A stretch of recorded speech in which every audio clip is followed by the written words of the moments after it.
Today on Fear No Fix, we're replacing the camshaft position sensor on our 2004 F-150 with a 5.4 liter V8. If you're reading a P0340 through a P0349 or a P0010 through a P0017, or your truck's running rough, you're having trouble starting, that sort of thing, it might be your camshaft position sensor.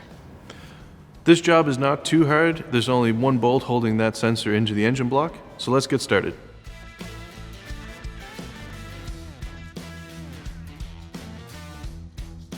The cam position sensors on this engine are located on each side of the engine on the front of each cylinder head. Today we're going to be replacing the driver's side sensor, but first I'm going to disconnect the negative terminal of the battery.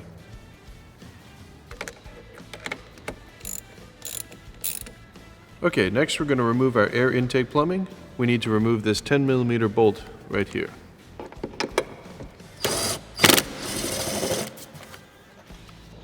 Now we need to pull the air intake plumbing out. So we lift up and pull it out of its socket and set it aside. Next we'll disconnect the connector on the sensor. There's a tab on the back. We push down and slide it off. And then we're going to clean around this area with a rag to make sure that we don't get any dirt inside the engine. You can also blow off the area with compressed air. Next we're going to remove the 8mm bolt that holds the sensor into the cylinder head.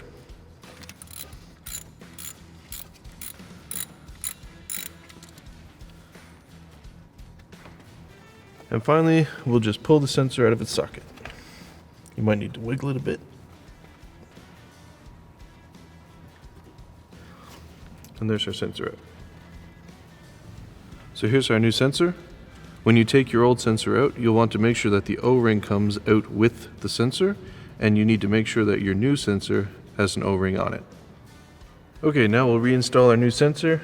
We just need to push it into the hole where the old one came from. And make sure you seat the O-ring all the way in. Then we'll take our 8mm bolt and get that started.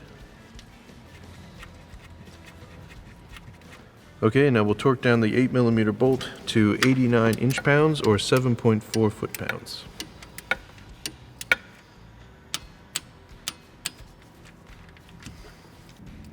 Okay, and finally, we'll attach the sensor plug from the wiring harness. Next, we need to reinstall our air intake plumbing.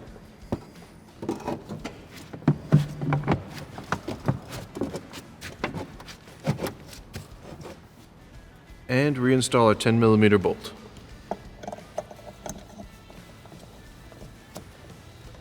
Next, we torque the 10mm bolt to 80 inch-pounds or 6.67 foot-pounds. And lastly, we'll reconnect the negative terminal on our battery.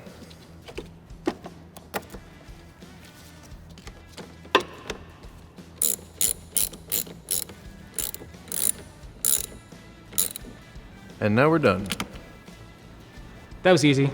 If this video helped you replace the sensor in your truck, then give us a like. If you had any different experiences or if you have any tips of your own to share, then leave a comment below. Press the subscribe button and then click on the notification bell, and we'll let you know next time there's another video available in our Fear No Fix series on the F-150. And until next time, Fear No Fix.